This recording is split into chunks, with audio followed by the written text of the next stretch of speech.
बिस्मिल्लाहिर्रहमानिर्रहीम। तमाम तारीफें अल्लाह के लिए हैं, वही नेक लोगों का वली है। मैं गवाही देता हूं कि अल्लाह के सिवा कोई भी माबूद बरहक नहीं, वो यकता है, उसका कोई शरीक नहीं। और मैं ये भी गवाही देता हूं कि हमारे नबी मोहम्मद सल्लल्लाहु अलैहि वसल्लम अल्लाह के बंदे और उसके रसूल हैं। या अल्लाह इन पर, इनकी आल और तमाम सहाबाए किराम पर रहमतें, सलामती और बरकतें नाजिल फरमा। अस्सलाम वालेकुम इस्लामिक टीचर के प्यारे दोस्तों, मेरी बहनों और मेरे प्यारे भाइयों, फलस्तीन और इसराइल की जंग के हवाले से एक बहुत बड़ी खबर सामने आई है और इस खबर का ताल्लुक नबी करीम सल्लल्लाहु अलैहि वसल्लम की एक पेशगोई के हवाले से है, जो आप सल्लल्लाहु अलैहि वसल्लम ने यहूदियों की लड़ाई के हवाले से की। प्यारे भाइयों, ये पेशगोई गरकत के दरख्त के हवाले से है और ये बात सामने आ रही है कि इसराइल में गरकत के दरख्तों की तादाद में काफी इजाफा देखा गया है। आखिर इसराइल में इस दरख्त को कसीर तादाद में क्यों उगाया जा रहा है? आज की वीडियो में इसी हकीकत से आपको आगाह किया जाएगा और आपको मौजूदा लड़ाई में वायरल होने वाली एक वीडियो भी दिखाएंगे जो गरकत के दरख्त के हवाले से है। वीडियो को आपने स्किप नहीं करना और आखिर तक लाजमी देखना है। वीडियो में आगे बढ़ने से पहले आपसे गुजारिश है कि अगर आपने हमारे चैनल को सब्सक्राइब नहीं किया तो अभी हमारे चैनल को सब्सक्राइब करें और वीडियो को लाइक और शेयर भी जरूर कीजिएगा।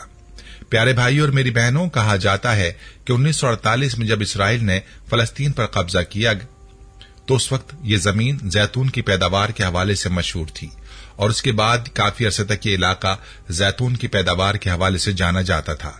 और आज भी फलस्तीन के इलाके में पैदा होने वाले जैतून के तेल की फी औंस कीमत दुनिया में सबसे ज्यादा है, क्योंकि इस इलाके का तेल दुनिया में सबसे बेहतरीन माना जाता है।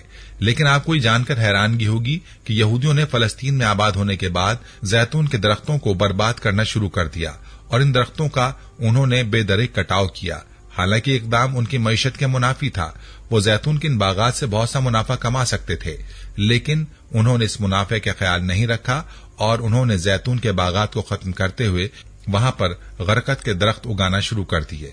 प्यारे भाइयों, आप सोच रहे होंगे कि आखिर ये गरकत है क्या?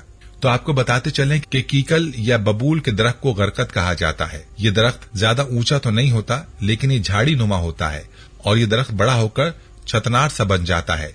ऊंचाई ज्यादा नहीं होती, अलबत्ता इसका फैलाव ज्यादा होता है।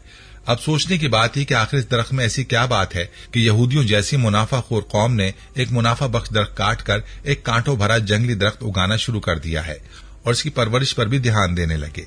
तो याद रहे कि इसके पीछे की जो वजह है वो है नबी करीम सल्लल्लाहु अलैहि वसल्लम की यह हदीस।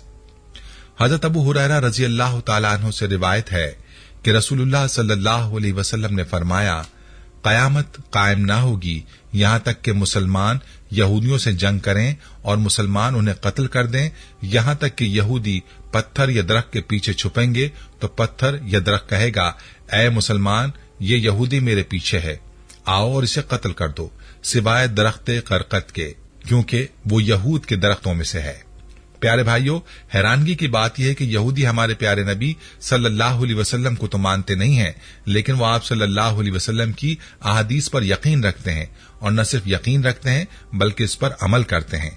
दरअसल ये इनके फायदे की बात है, इसलिए वो हर चीज को बालाए ताक रखकर धड़ाधड़ गरकत के दरख्त लगा रहे हैं ताकि किसी भी कड़े वक्त में वो उस दरख्त के पीछे छुपकर खुद को बचा सकें। प्यारे भाइयों, हाल ही में एक वीडियो और तस्वीर सोशल मीडिया पर बहुत ज्यादा वायरल हो रही है, जिसमें देखा जा सकता है कि इसराइली फौजी यानी यहूदी गरकत के दरख्तों के पीछे छुप रहे हैं। ये तस्वीर इस बात की शाहिद है कि यहूदियों के दिलों में ये बात रासिख है कि दरख्त उनका दिफा कर सकता है।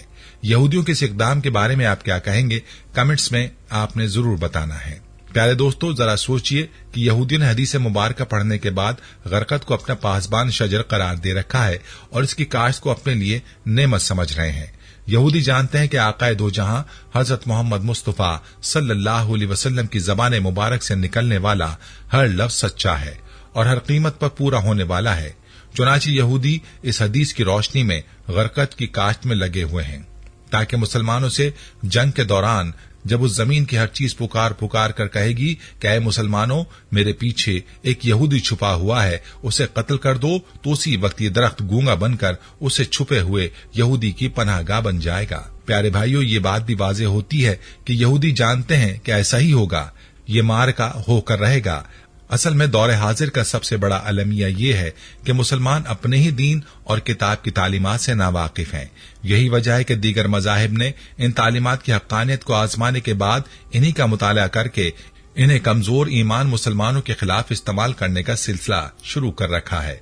मालूम यह होता है कि मुसलमानों से ज्यादा गैर मुस्लिमों खुसूसन यहूदियों ने इस्लाम की तालीमात को पढ़ा है, गौर फिक्र किया है और इन पेशन गोइयों पर ज्यादा अमल किया है जो इनके यानी यहूदियों के खिलाफ हैं।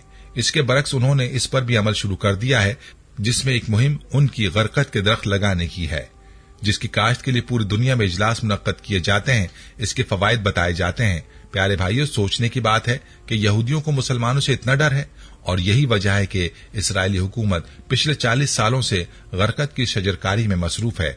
एक अंदाजे के मुताबिक इसराइल में 2010 तक 24 करोड़ गरकत के दरख्त लगाए जा चुके हैं और इसराइल में चलने वाली ट्रेनों के अतराफ तकरीबन 30 से 40 किलोमीटर तक पटरी के दाएं और बाएं जानिब सिर्फ गरकत के ही दरख्त लगे हैं, ताकि जब फलस्तीन की जानिब से कोई रॉकेट या बम दागा जाए तो वो इससे बच सकें। और आपने मौजूदा लड़ाई का क्लिप मुलाहिजा किया कि फौजी खुद को गरकत के दरख्त के पीछे छुपा रहे हैं। प्यारे भाइयों, याद रहे कि शजरकारी मुहिम के पीछे यहूदियों का एक मकसद ये है कि वो अपनी हिफाजत कर सकें और दूसरे ये कि जितनी ज्यादा जगहों पर गरकत लगेंगे उतनी जगह या जमीन वो अपने कब्जे में कर सकेंगे। आपको बताते चलें कि मकबूजा बैतुल मुकद्दस के जाफा दरवाजे के बाहर भी गरकत बड़े पैमाने पर लगाया गया है, जहां हजरत ईसा अलैहिस्सलाम दज्जाल को कत्ल करेंगे और उस जगह एक एयरपोर्ट भी तैयार किया जा रहा है। पिछले 40 साल से शजरकारी की मुहिम तेज तो जरूर हुई, लेकिन आज तारीख पर गौर किया जाए तो पता चलेगा कि पिछले 100 बरसों से इस मुहिम को चलाया जा रहा है ताकि गरकत बाकी रहे और बाकी रखने के लिए यहूदी अपने त्यौहार के मौके पर एक दूसरे को गरकत का पौधा पेश करते हैं और ताकीद करते हैं कि इसे मजीद फैलाएं। प्यारे दोस्तों, इसराइल इस वक्त पूरी दुनिया में अपने पासबान दरख्त गरकत लगाने के लिए कमर कस चुका है, क्योंकि वो अपने एतकाद से ज्यादा इस्लाम की सच्चाई को मानता है। वाज़ेह रहे कि 2008 में मुंबई में इसराइली सेंटर पर हमला हुआ था, जिसमें एक भी इसराइली सफीर या सिफारतकार खत्म नहीं हुआ था, क्योंकि उन्होंने अपने सिफारत खाने में लगे गरकत दरख्त के नीचे पनाह ली थी। इस तजर्बे के बाद इसराइल ने तमाम सिफारत खानों में गरकत के दरख्त लगा दिए हैं। फलस्तीनी उलमाए किराम का कहना है कि बिलखुसूस इसराइल में बड़े पैमाने पर गरकत लगाकर यहूदियों ने नबी करीम सल्लल्लाहु अलैहि वसल्लम की पेशगोई का वक्त करीब कर दिया है। खैबर में शिकस्त खाने के बाद से अब तक उनके पास न कोई मुल्क था और न ही फौज, लेकिन 20वीं सदी में उन्होंने पहली मर्तबा एक मुल्क हासिल किया, जबकि दज्जाल का खात्मा भी बैतुल मुकद्दस में होना है और मुमकिन तौर पर वो यहूद से होगा। ये थी हमारी आज की वीडियो। जाने से पहले वीडियो को शेयर जरूर कीजिएगा। प्यारे भाइयों, हम ये उम्मीद करते हैं कि आपको हमारी आज की ये वीडियो पसंद आई होगी। अगर आपको हमारी आज की ये वीडियो पसंद आई है तो आपसे गुजारिश करते हैं कि आप हमारे चैनल इस्लामिक टीचर को जरूर सब्सक्राइब कर लें और साथ ही लगे बेल के बटन को भी प्रेस कर लें, ताकि आपके पास हमारी आने वाली मजीद मालूमाती वीडियोस का नोटिफिकेशन बर वक्त मिलता रहे। सब्सक्राइब के साथ साथ हमारी वीडियोस को लाइक भी करें और अपनी कीमती राय का इजहार कमेंट्स में जरूर करें। कमेंट्स में आप अपने सवालात भी हम तक पहुंचा सकते हैं। अल्लाह ताला आपको अपने हिफ्ज़-ओ-मान में रखे। आमीन।